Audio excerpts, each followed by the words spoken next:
Holy shit. It's another episode of The Real Deal with Josh and Charles. I'm Charles. That's Josh. And we've survived a particularly bleak viewing session for this week's episode. Yeah, I want to just to give the viewers a little sense of what my fascinating life is like. I woke up hungover Sunday morning, having waited to watch Charles's pick for the week at the last possible moment, and was intrigued to maybe the least enjoyable film to watch while hungover alone in a basement I've ever seen. Isn't that how you watch all movies, though? Technically speaking, I sometimes have human company or I'm in a theater. That's true. Oh, yeah, I guess you do go out sometimes. But when you're not out, you're definitely watching it in a basement. By myself, usually. Yes. Yeah, it's not great. I don't know if I recommend that viewing procedure for old Kevy, if you know what I'm talking about. Yeah, so we watched this week two British films. Yeah. Even though I guess the actors weren't British, but in one of them. But we need to talk about Kevin. It came out, I don't remember when, a few years ago. And 2011. There it is. And we also watched High Rise by Mr. Wheatley, which just came out this year. So we have some nice picks. All of them are pretty disturbing, though High Rise was joyfully disturbing, where we need to talk about Kevin was just sort of just a downer in a lot of ways. But it was super fascinating, so we'll definitely have some fun talking about it. These are two movies that deal with extraordinarily grim, violent subject matter that both veer into a cartoonishness, one of which feels deliberate and is successful, in my opinion, and one of which actually kind of saps away from some of the more beautiful staging and camera work in the film. I thought these were both two highly stylized, gorgeous, disturbing films, and I think one was definitively more successful than the other. But which one am I referring to? Ooh, I think I know, but we can keep it a secret for a little longer. I mean, for how long are we talking? Because I can barely keep this in. A couple seconds, I guess.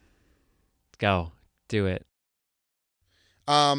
Well, before we get to that, because like any good entertainer, you want to save your big reveal for later. You got me. Yeah. Oh, yeah. We're all edging right now. You know what I mean? You know what that's from? I learned that from Orange is the New Black. That's on Netflix. Is that when you masturbate and then stop before you come and then you start up again? Forever? In so many, yes. It doesn't. It's not strictly a solitary involvement. Oh, you can do that really? with a friend or I a didn't know colleague that. or a coworker. Yeah, it's a whole thing. Wow. I've been doing it by myself all these years. And Charles, for the millionth time, stop texting me when you do it, because I don't know what to do with that information. I have a Tumblr about it. Hey, it's you. It's all for you now at that point. Oh, that's kind of sweet when you put it like that. Yeah. There was a Donald Trump reference in What's the Deal with Kevboy? When the creepy antagonist, the titular Kevin, of we need to talk about Kevin, the laugh-a-minute fun riot, which frankly felt a little condescending as an aside, that like the UK felt like, hey, we should make a school shooting movie about America. Do they have school shootings in there? Over there? I mean, nowhere near the quality or volume of American school shootings.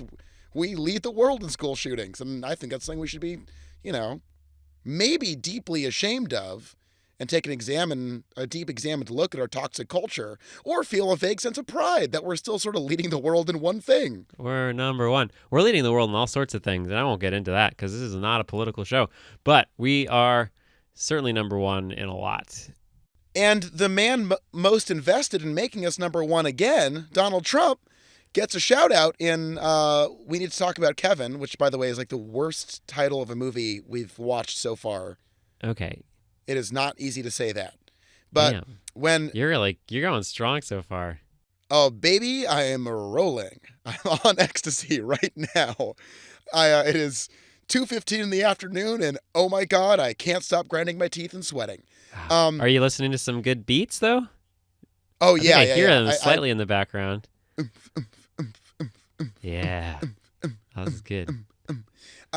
No, so John C. Reilly, who plays the dad in Let's Talk About Kevin, or whatever, when his son orders all these big, heavy bike locks, and he's like, you You don't ride a bike, he says like a big dumb shit, which, by the way, on John C. Reilly's CV, it says, I play dumb shits. And that's not demeaning to him. He's very good No. at it. But he plays a he plays, wide variety of dumb shits. He's never the same dumb shit. Yeah, he's the jack of all dumb shits. And his son goes, nah, Dad, I'm going to take him to school and sell him. You know, I'm going to mark him up and sell him to the rubes at school. And his dad goes, yeah, just like Donald Trump, and like pats his back because, you know, America, am I right? Yeah, and it was, you know, prescient, really. Lynn Ramsey knew she was tapped into the zeitgeist early and knew that this would be exceptional discussion points for 2016 when we two little guys are just going to watch it and talk it. And it's funny you said it because we're both morbidly obese, which sort of gives a little spin to your statement. Yeah. I like to think that all of these filmmakers quietly in the back of their minds when they labored over these productions hoped that one day two astute young white men would rip into their movies simply out of a mixture of narcissism and boredom. Yeah. No, I sort of go into that now a little bit too, because obviously they had no intention of us doing what we're doing right now.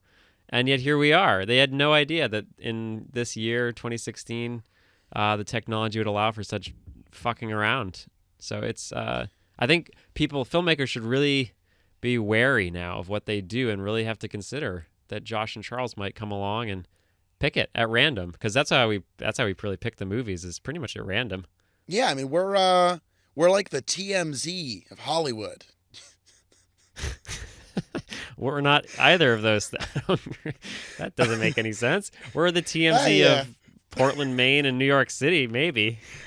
Wait, are we moving? Are we going to move?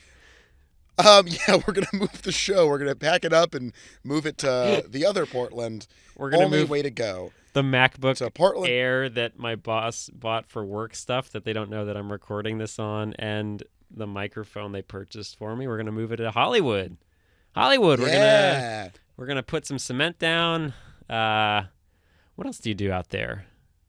We've watched a lot of movies about Hollywood. You get off of a bus and you say, my dreams are going to come true. I'm going to be into the pictures. And then you end up smoking crack, I think. Yeah, and you drive on the highways a lot, I think. All the movies are about highways.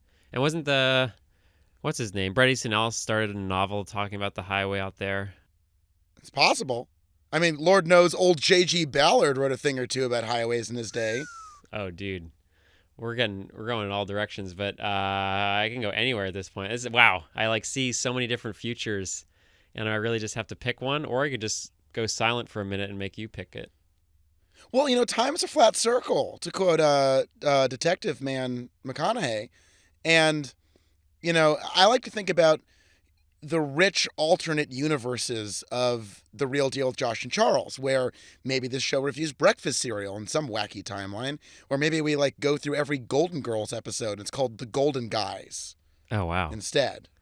That's actually not bad. I'm going to go ahead. Yeah, dude, how many podcasts do you think we could have? I think we could do that one at least. Man. Yeah. No, but I'm going to go ahead and pick the timeline where we start talking about What's the Deal with Kevin? Because it's fresh in my mind, having traumatized myself with it just a day ago, and I want to get it off my chest while it's hot. Perfect. I've seen it twice now. I saw it when it first came out at the now defunct Pleasant Street basement. Or not basement. No, that was in the big one. But yeah, I saw it there. I saw two movies in that movie theater. I saw both halves of Steven Soderbergh's Shay. I saw the whole 5-hour, 6-hour experience of Shay. And I saw a documentary on the guitarist Sandy Bowl, which was quite good. Yeah, it's a good little theater. Certainly the surviving one was, the more, culturally devoid, just put any fucking thing that an old person would go pay a movie ticket for on the screen. So yeah. But, that's what happens in this day and age, is movie theaters. Even the independent, non-profit, they're still out to make a buck. There's just, the company doesn't make a profit, but, the little dude upstairs makes money. The lady that I worked for, she made a lot of money, and I didn't make any money. That's really the non-profit, is the saps like me that, sold popcorn. God. Okay, let's just come out and say it. We're a couple of Bernie bros. We're a couple of burning or bust guys, and the system.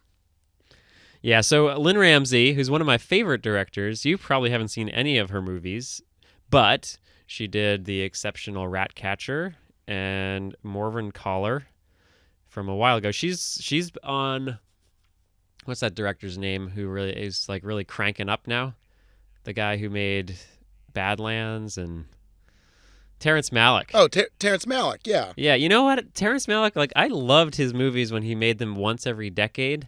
But now that I have to fucking see one every year at this point, he's made like 3 movies in 3 years. It's really getting old. Well, that's a fresh take, Charles. Yeah, I wish he'd go back to making one every, 10 to 15 years. That was a nice schedule. Well, let me say this. In defense of Malick, I want to say that he's getting older. He knows that. I think as a director, he clearly has a style and a form that he wants to explore and really tease out to its limits. I believe we talked about this on the show at some point, but Knight of Cups was objectively not a movie, but it was a beautiful piece of experience. And I want to give him credit for at least having the aesthetic ability to create a beautiful object, even if it's pretty much just that. And I understand maybe, we're young bucks, Charles. Like what? You're in your mid-40s. Tell that to my back. Tell that to my shins. Tell that to my creaky elbows. You want me to tell your broken body that you're getting older? That's right. No, that I'm young still. You said I was a young buck.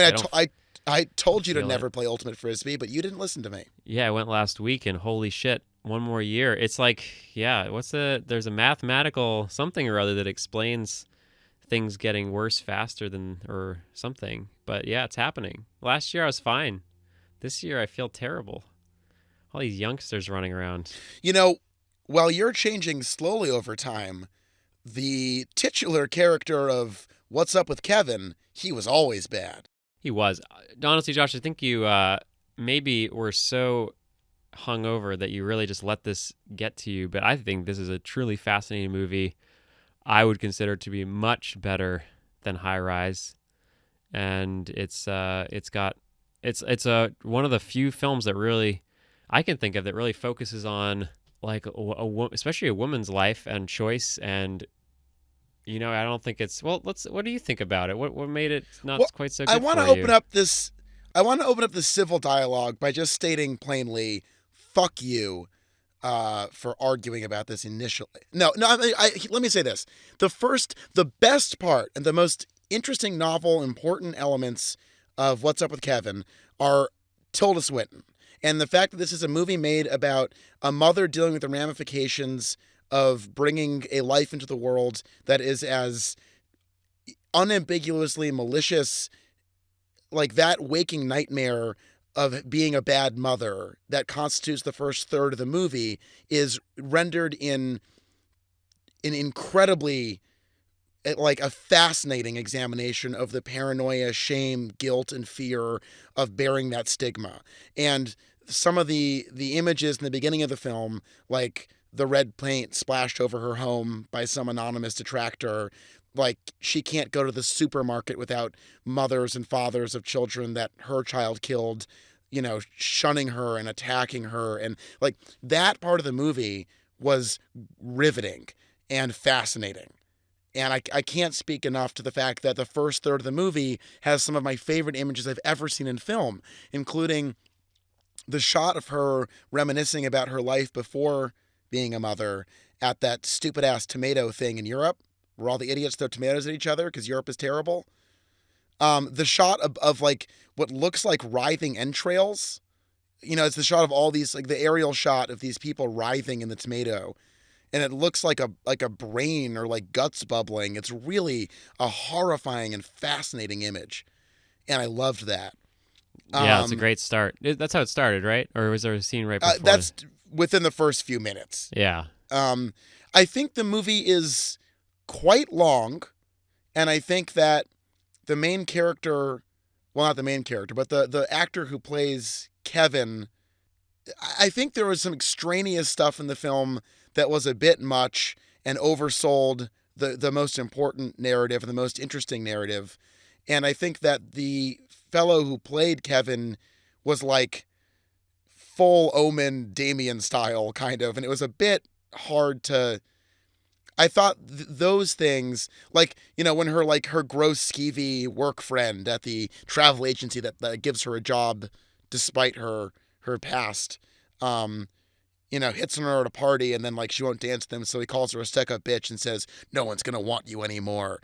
And like Kevin being played so archly and so, he might as well have a fucking cape on at certain points in the movie. And I thought that kind of took away from what like the day-to-day nightmare that she lives in that is depicted so fascinatingly in the beginning of the film. It kind of loses some of that magic uh over its 2-hour running time. And though it at the end, her admittedly jaw-dropping ability to create tableaus comes back in full force. Like the shot of her walking towards the the curtains drifting in the wind, which by the way reminded me a little bit of like Argento. Did you get that? Like a little Suspiria almost. Yeah, I mean the colors were certainly really important to the movie. The saturation. Well, there's a big reveal when she returns home from the atrocities at the high school that Kevin has committed, that is done unsparingly to great effect. But I think the middle and back end of the film probably could have scooped a solid 20 minutes out of it, and it would have been a little bit more cutting and a little bit more. It was an effort to get through 2 hours of that movie. I can see that. I mean, I can definitely. I think I liked when the lady just punches her in the face. I think that was a sort of striking moment that you didn't see coming. But I could sort of see the whole like weird sexual thing with the guy at work was probably could have been cut.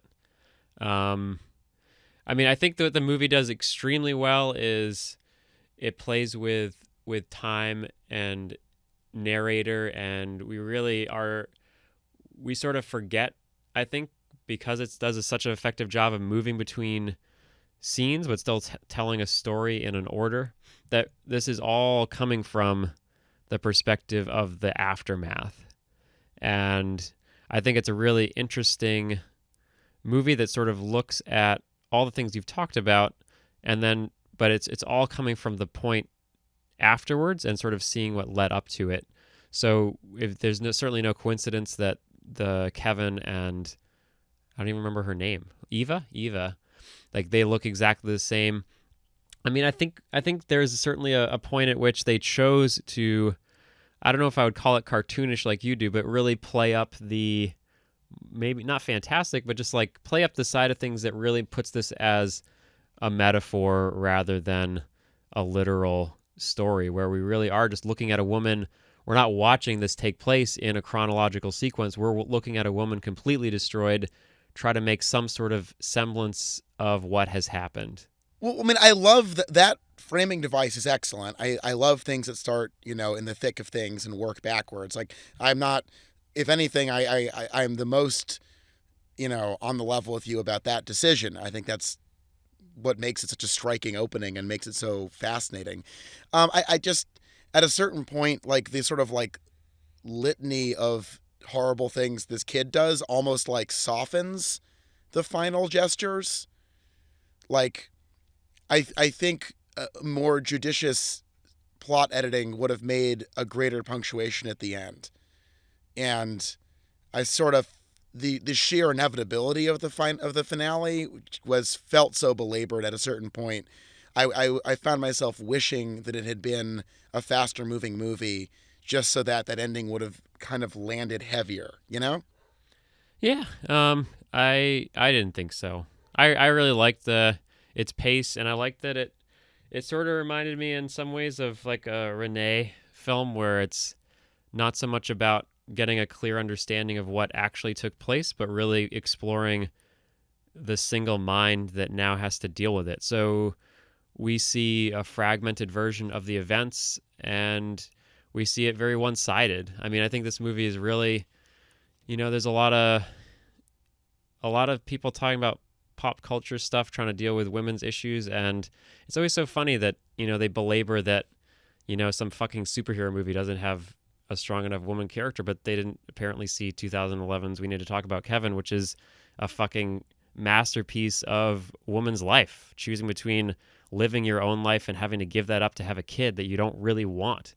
So I see this movie as... I think you're making a bit of a stretch. I think criticizing a massively mainstream production for not being representational is reasonable, and praising a BBC-funded, fringe film. I mean, those are two. My point is just that you can't compare Captain America and we have to talk about Kevin. I mean, come on, Charles. But my point is, you could. I mean, it's like complaining about your candy isn't giving you enough nutrition. Just, I mean, yes, I understand that we should be moving on, but people are talking about this shit like it's not even there. And there's like, this is a super interesting movie that's exactly what you would want from a movie about women. So maybe you should just also look a little deeper and not try to find your cultural, powerful statements in something that isn't really intended for that.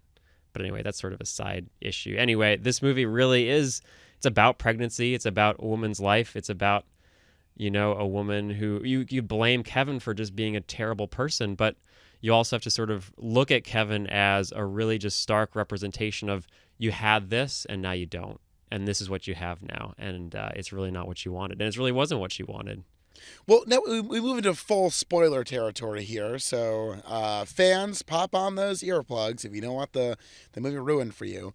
Although I would say it's hard to... The psychological impact of the film was not something that can be ruined, so to speak. So the plot particulars don't really seem quite as potent.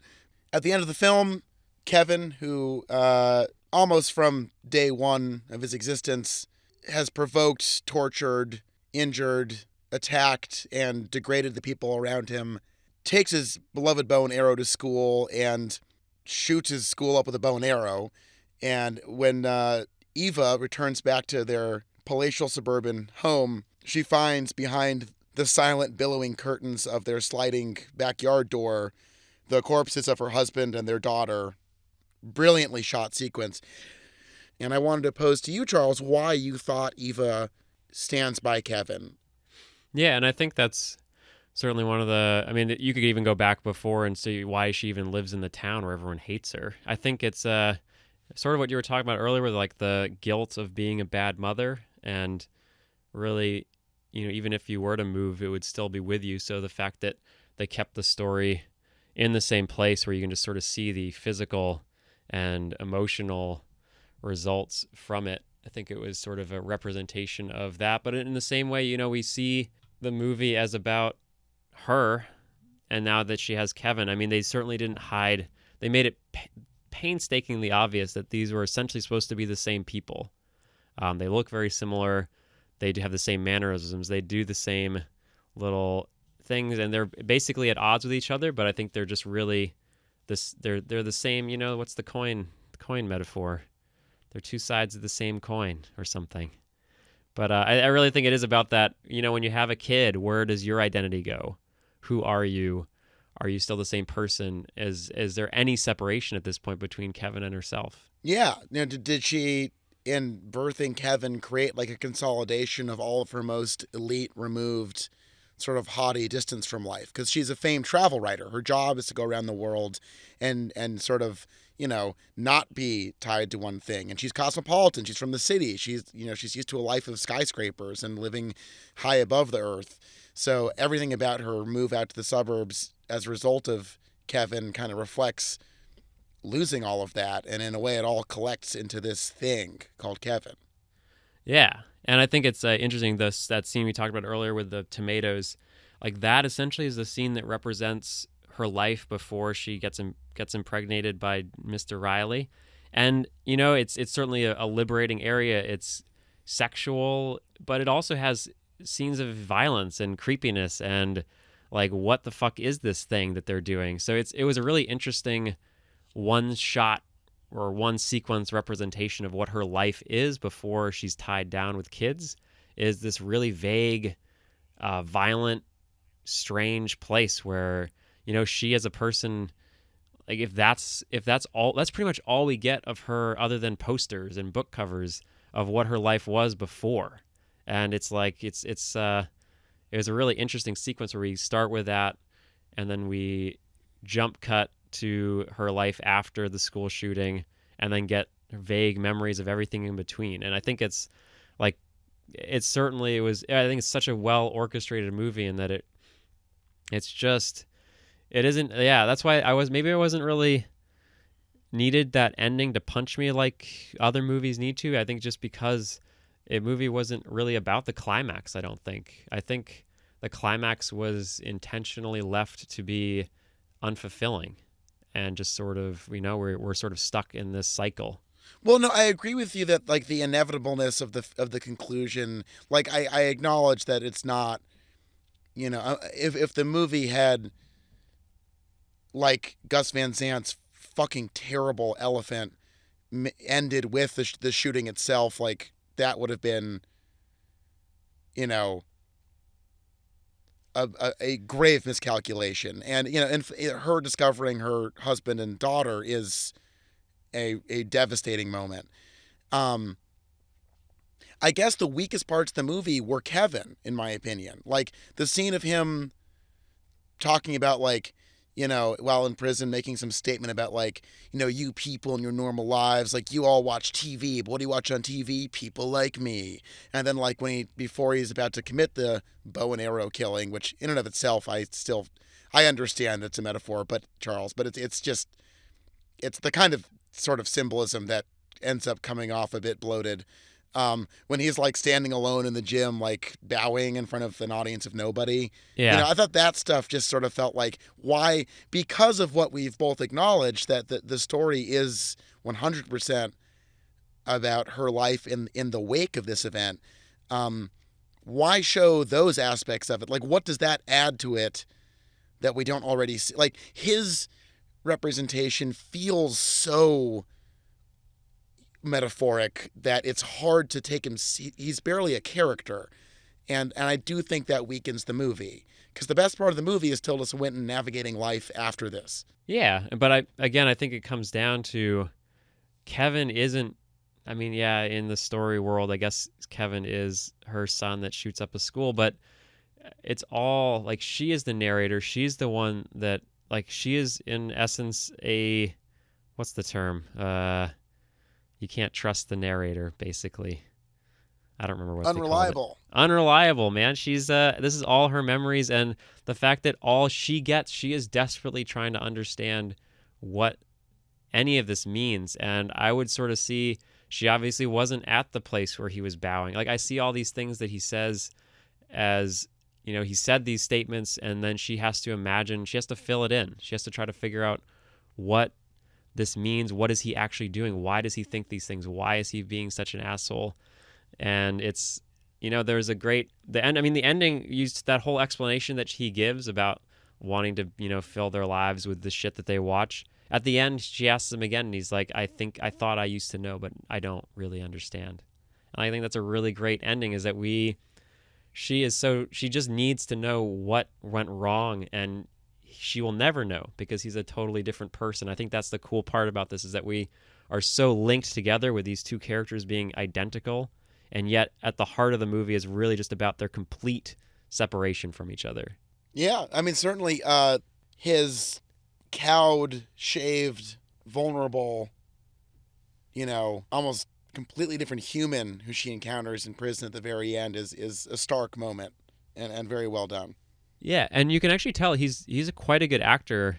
I think the scenes where he's talking to his sister and to his dad are very natural. I think he pulled that off very well. It's only when he's talking to Eva where he gets maniacal and overbearing. And I could, it's a stylistic choice. I can see it maybe coming off as a little over the top, a little hard to get through. But I think if you sort of maybe look at it as her, really, that's the way she saw it. And that's where it really comes down to. After seeing this a second time, the first time I was like, holy shit, that was a really terrible son. And this movie was about, like, if you have kids, you really never know if they're going to be good, and there's nothing you can do about it. But seeing it again, I'm honestly, all we get is her side of the whole thing, and obviously, yeah, he's shot up a school, but like she hated him from the get-go. She didn't want him at all, and I think it's, the whole movie is really just about whether she should have had this kid in the first place, and if she like essentially gave up her life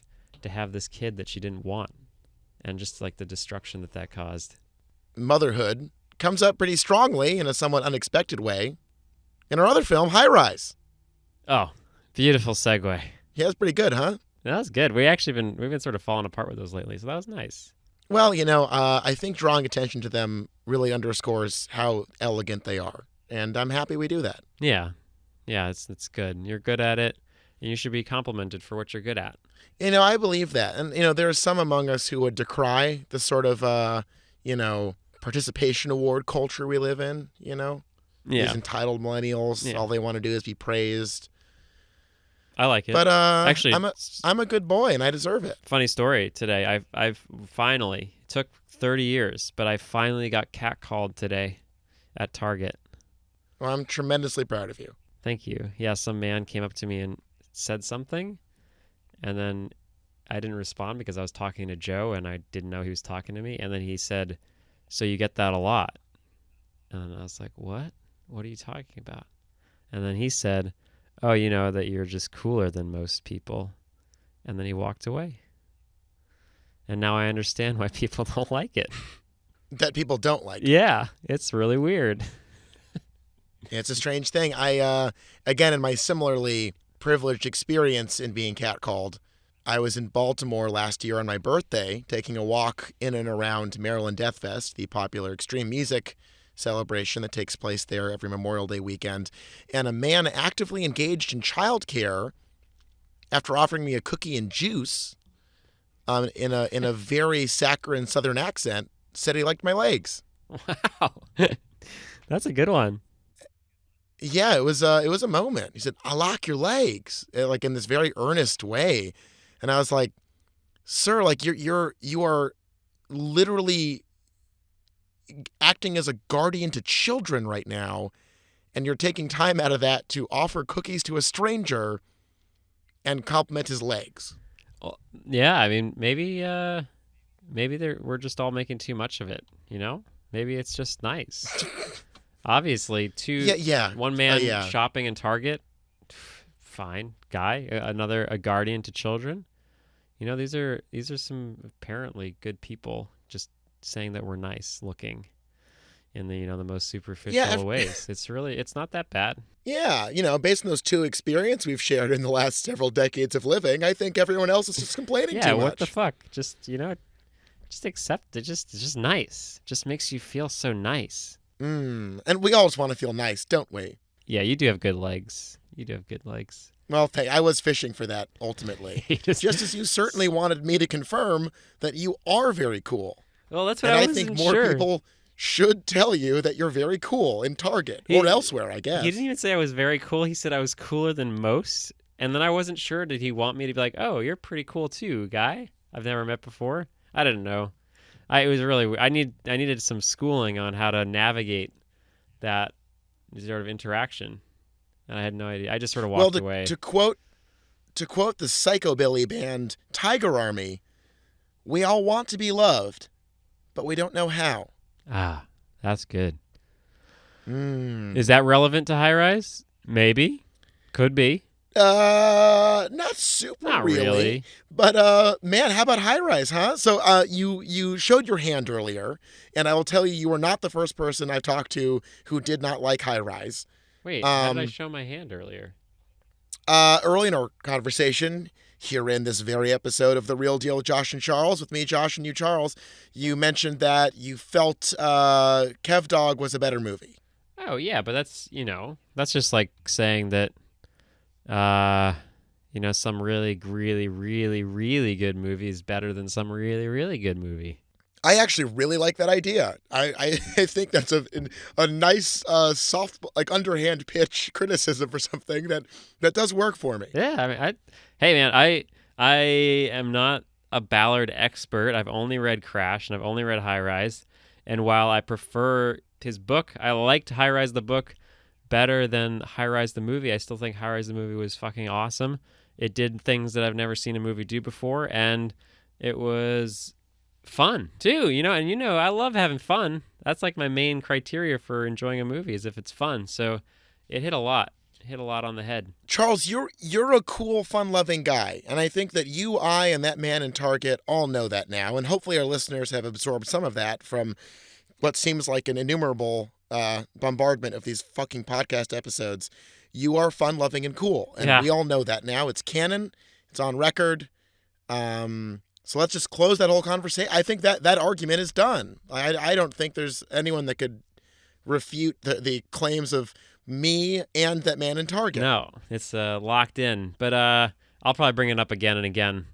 But I liked High Rise. I watched it with a friend who's a curmudgeonly asshole most of the time, and he really didn't like it. And when I tried to talk about it with him, like we're just about to talk about, even though I'm talking about me, and he really didn't have any reason behind him not liking it other than it just made him not feel like it made him feel weird. And I tried to talk about some of the things it was discussing as well as other things, and he never acknowledged my points. And I was like, well, I can't wait to talk to Josh, who might. He actually, I don't know. Are you going to acknowledge my point? You're definitely going to acknowledge my point. So this will be good. Well, I'm not going to make any promises on record, but I'm not saying I won't, I guess. I'll put it like that. Yeah, I mean, we're pretty good at it. You yell at me every once in a while. That's actually been coming down. I think the show is definitely an exploration of our friendship, too. So I think it started off as you yelling at me because was our go-to, back for the last, I don't know, well, it's 5 because years. You can be You've just been yelling at me insufferable sometimes. all the time. You can be so irritating at times. And that's part of the dynamic, Right, but now that I'm a glib narcissist and you're a sort of, overly perfunctory nerd, and something about that dynamic really works. And I think that that's why this podcast has launched us into realms of success and fame heretofore unimagined by people like you and I. Yeah, but I think putting this to like the formal construct of a telephone call where you might do that with strangers, we've actually gotten to be a little more courteous with each other and treating each other a little, less like friends and maybe more like a salesman, each trying to sell each other something. So this is good. This is a really fun And you know time. who wasn't courteous to each other? Ooh, who? Ben Wheatley? Oh, the people in that high-rise building in High Rise. Yeah. No, I really dug this movie. I think really my only complaint is that whereas the book really was focusing in on sexual themes and men-women relationships and father and mother and sons and daughters, like fucking Ballard's a fucking crazy man who really... I wanted to get into, I'm no expert, but after reading 2 of his books, I've decided that he loves the idea of technology and the way we fuck and love each other. And Ben Wheatley didn't really hit that as hard as I wanted. He really went for more of the obvious social constructs, social hierarchies, and all the ways that those played in with each other. And he sort of left out a lot of the stuff that had to do with sexuality. But other than that, I mean, he really did a great job. And his wife, apparently, wrote the screenplay with him. She did a great job, too.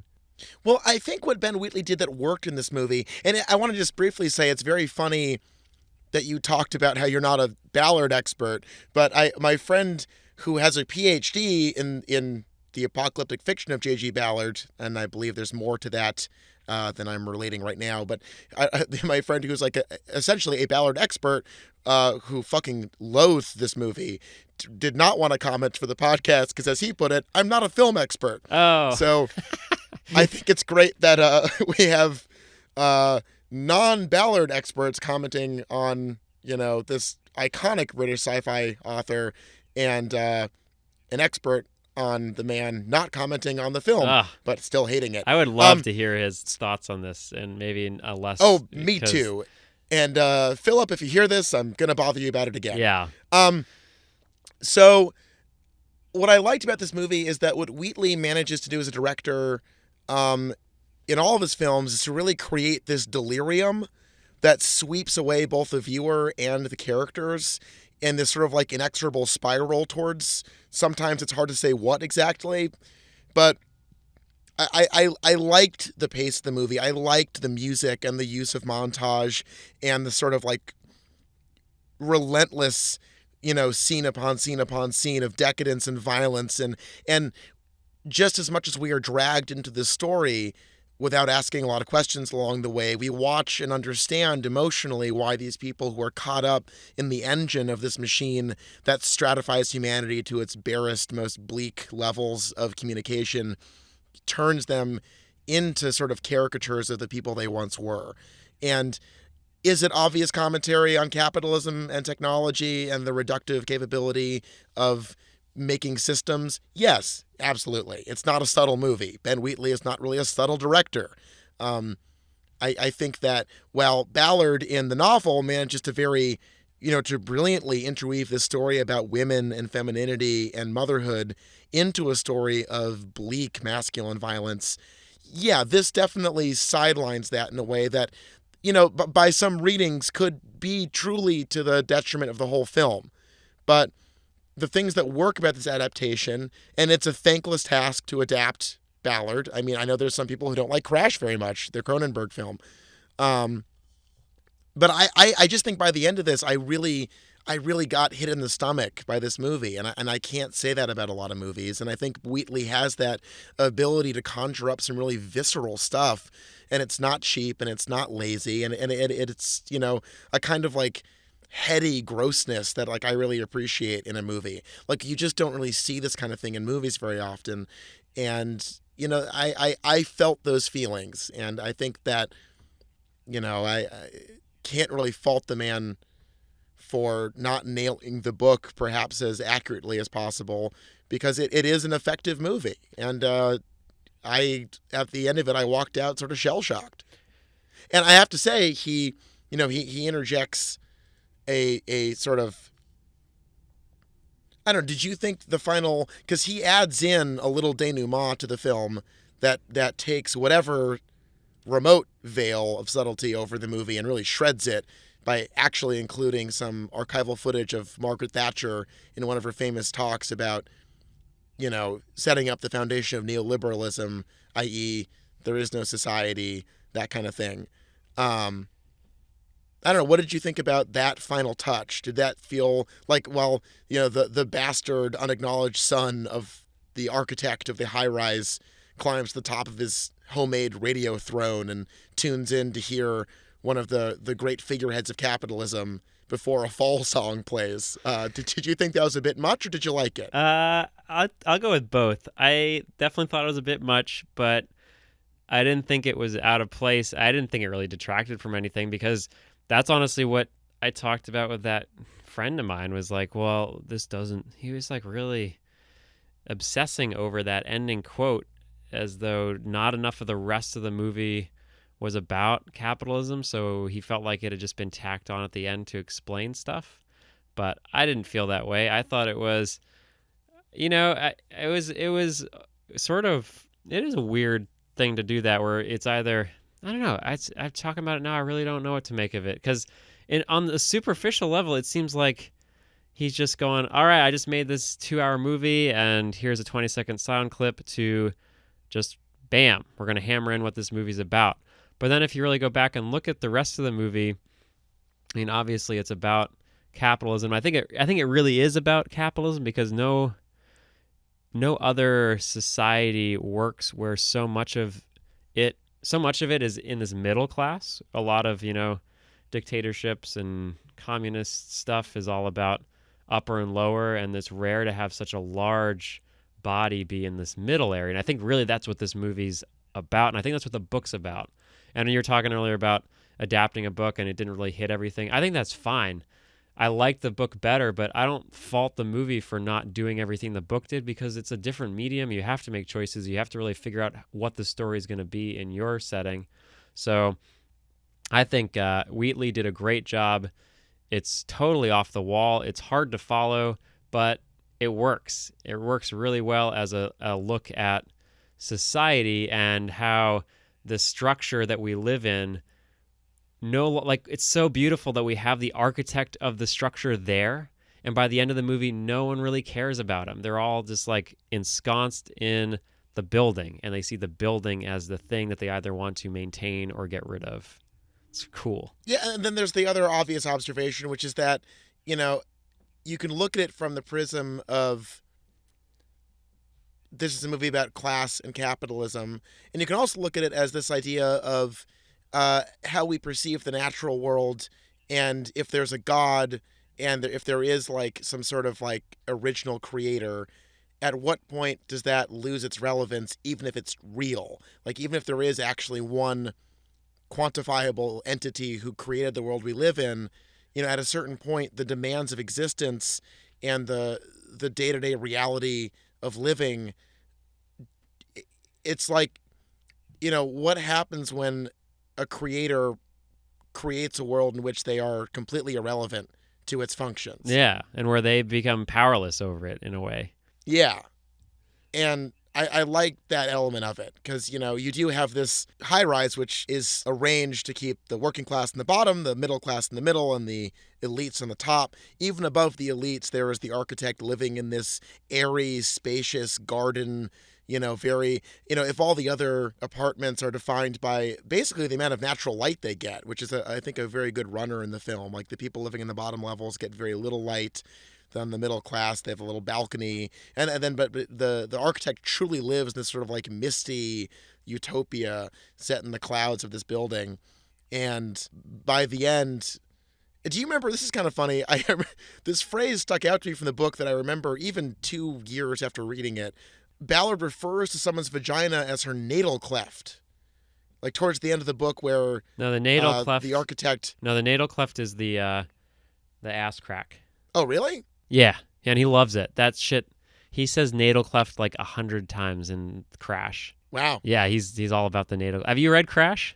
I have not. I've read the first page. Dude, you should read Crash. It's crazy. There's like literal chapters where it's just absolute mayhem and sex, and just goes on and on. It's a really good book. I feel like it's difficult to do justice to the book or movie, and I think I sound like a bit of an ass in this episode because like. The movie just it's in your face.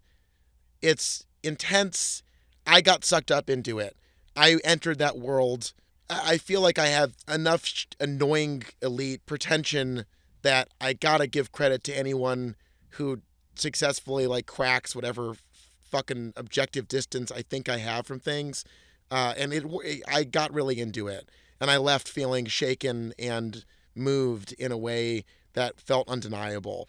And I don't know. I mean, I get why people would hate this movie for any number of reasons. It's a violent sexual fantasy about what happens when people are reduced to strictly competing and having no other social network to relate to people through, and having no other definition of themselves other than their very literal place in a very literal tower. And I don't know. To use like the most exhausted phrase in talking about anything, it's like a fever dream. It gets darker and more convoluted and sweatier and grosser as it goes on. And maybe the most infamous opening paragraph of a book ever written is depicted very loyally in this film. The movie and the book both start with a man eating a dog, a big beautiful dog, on his porch. And then we go back 3 months before that and find out what led this doctor, this man of education and class, to end up roasting a dog he hunted and killed by himself on his porch. And we go down that drain. We get into it. And I don't know. I applaud any movie that does that. Yay. Dogs. Eating dogs. Aha. No, I think, again, I want to talk about two things. First, I think he did a great. Well, remember in the book how his sister actually is alive and lives in the building? Yeah. And she actually turns into some weird like sex object for him by the end of the book. And in the movie, she's dead. And I think if Wheatley really didn't want to tackle a lot of the sexual overtones that Ballard did, and honestly, I'm not sure how relevant Ballard's ideas on sex and technology are anymore. They might still be, but I think they were certainly made a lot more sense back in the 70s, where it was much more, the ideas were new, and he had a lot of crazy stuff about technology and wasted sex, and he had a lot of weird stuff about like homunculi being created out of the blood and cum of and chromium and steel, and he was just he's definitely, I personally think he was a moralist, and he was using these sort of perverse stories to talk about the crazy direction humanity was going. I'm not really sure that's all as relevant anymore, and I think Wheatley didn't really care to go too much into it, and he kept her in the story and turned her into something else, and I think that was a really good decision, and I like that. The way, you remember like when the kid asked him like, did he murder his sister or something? I thought that was a really good scene. Yeah. Well, also it's like a host of incredible performances. Luke Evans as Wilder was phenomenal.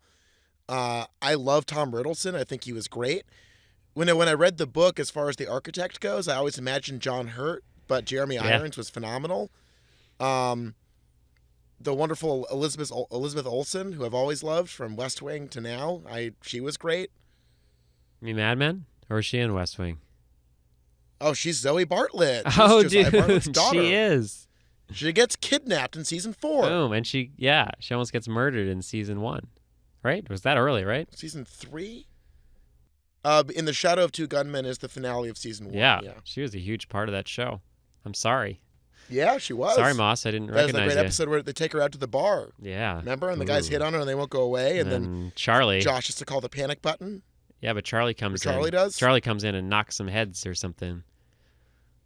No, they almost knock heads. Right, and then there's some great little banter between Josh and Charlie, and it was good. Good show. I think we should finish more episodes by just going into a review of a West Wing episode. Not even a review, a recap. It's like talking to my friend about Stargate SG-1 when I was in high school. Yeah, we could just relate political dramas from 15 years ago that some would argue have lost any relevance because Aaron Sorkin's a fucking blowhard who can't make a TV show to save his life in 2016. Shit. Have you seen Newsroom? Oh my God, it's so awful. I liked some of it, but that's okay. Let's not talk about that. Oh, Jesus. Shut up. Fucking one thing I liked how Wheatley, even though he was obviously removing himself from incest and rape in a lot of ways, he kept some of it in and he kept the important parts in. And I really, I was wondering how he was going to pull off the gynecologist who only list, like, did you I really thought that was an awesome part of the book, was the gynecologist who doesn't really help people anymore. He just listens to the sound of babies being born and then like evaluating the sounds of it through recordings. And then there's like scenes of him just playing it, and then he gets a whole troop of women to just like use that as their battle cry. I thought it was fucking awesome. And Wheatley kept that in the book a little, in the movie a little bit, when Elizabeth Moss, who he turns pregnant in the book she wasn't, and there's that scene where they're having dinner and like you just hear her giving birth in the background. I thought it was fucking awesome. Yeah. So he kept, I think that's why, the book I like, and I think it was a more interesting exploration of what a human person is. And the movie was definitely more a look at societal issues and structure there, which I think it did a great job of that. But it still I think it still had like a little heartbeat from Ballard kicking. Not quite as much as Crash did. Cronenberg's Crash, I think, did a little better on that. But, Wheatley does his own thing. And as far as just looking at middle-class life and how we're all like, I love that idea that, we're in this thing and we're sort of okay. We're not running it, but we're not at the bottom. So who gives a shit? And let's just run with it. And he really captured, I think it was fun. I was reading reviews of the book after I read it, and a lot of the people really just couldn't wrap their heads around why they did all this, like why they chose to live in this building even after everything had been falling apart. And I think that's exactly what the book's about, and I think Wheatley really captured that in the movie too. Oh, the glassy, vacant stare of the endlessly accepting main character, the handsome doctor who he's caught up in this thing, and it's existing in it becomes the only existence he knows, and he doesn't question it. He doesn't try to go up or down, or he's perfectly willing to be like the sort of perfect, foil to this whole system. And, contrasted by the defensive elites and the foaming mad eyes of a a wilder trying to ascend to the heights of the tower. Let me say this. Ballard, crazy, amazing author, genius, wonderful, brilliant. In the book, like every 4 lines, I feel like he was like, it was much as a prison or a zoo. And I kind of felt like, Yeah. like J, G, we get it. That's the central metaphor. I think we understand the idea of what that represents. And I guess I thought that what Wheatley successfully captures is like the frenzied nightmare of living in that world in a very non-metaphoric way. And the metaphoric properties of the film about class and society and capitalism are cutting and brutal. And I think it's a movie people should see. And I really had an experience watching it, and I stepped into its nightmarish, disgusting portal, and I'm happy I did. Me too. Yeah. And I love the line. The book, they both end, they start the same way, they end the same way, about basically looking at the future and waiting for the next high rise to go away and join them. I thought that the book was really obvious and awesome, and just like it ends with Lang looking out and seeing one of the floors lose power, and he's just like, cool, they're about to become like us too. And I think that's really great. And one of the, like, my friend that I watched it with really couldn't understand why, like, what was there a real world too? Were people living their lives normally at the same time? And it's like, yeah, of course. That's like what this is all about. This is about these people that build a society, and there's no escape from it. They're just stuck there by choice, and they don't even know enough to even consider leaving. They like see the real world is still moving along just as it was before the high rise was built. Yet there they are. They're locked in place, and they're in their little spot. And it's just great. Really good. Really good. Did you take a moment to think about how much more incisive and thoughtful you are than your friend? Oh, yeah, absolutely. And I even told him that, and he didn't even respond. It was really weird. I was like, hey, I'm really doing a great job here defending this movie for you. I'm saying all these cool things. But at the end of the movie, it turned out your friend had been dead the entire time. Yeah, maybe. I don't know. He said stuff. Man. He was negative. I can imagine you, like, talking to a severed head. You know what I mean? Yeah, trying to convince. Come on. I got some good points, head. Just give it to me. Come on, just give me a little something. I think the moral of the story here is don't have sex, don't have children, stay inside. Maybe don't move to the suburbs, but don't live in a high rise. Yeah. Yeah, what else? Yeah, I don't. It's some mixed messages from this week here on the show. That's true. Bike locks. Yeah. Portishead covering ABBA. Trump references. Trump. Yeah, I mean, we can't escape those anymore. Ugh. Cool. 4 more. Well, four more years. I'm gonna finish this week's episode, Charles, much in the manner of Ben Wheatley's end of High Rise, but I'm gonna read a quote. Oh. Okay. Can I just say one? Can I make one quote of my own before? Oh, God. Well, you interrupted me earlier, and I couldn't say it, and I just wanted to. And now it's gonna have no punch. My little pithy statement is gonna have no punch because I had to preamble it with such.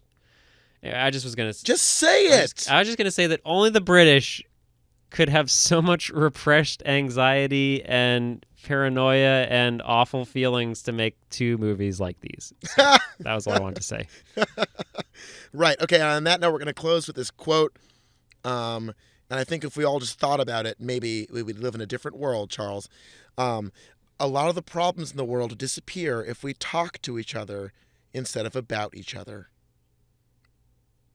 Who said that? I don't know. I Googled thoughtful quote. And oh, okay. Yeah, I mean, it certainly from Pinterest. You found a good one. That actually really relevant. If I'm reading it as depicted in this JPEG, it says a lot of problems in the world will disappear if we talk to each other instead of about each other. Yeah. Well, anyways, I've been Josh, and I'm Charles, and once again, I'm so sorry.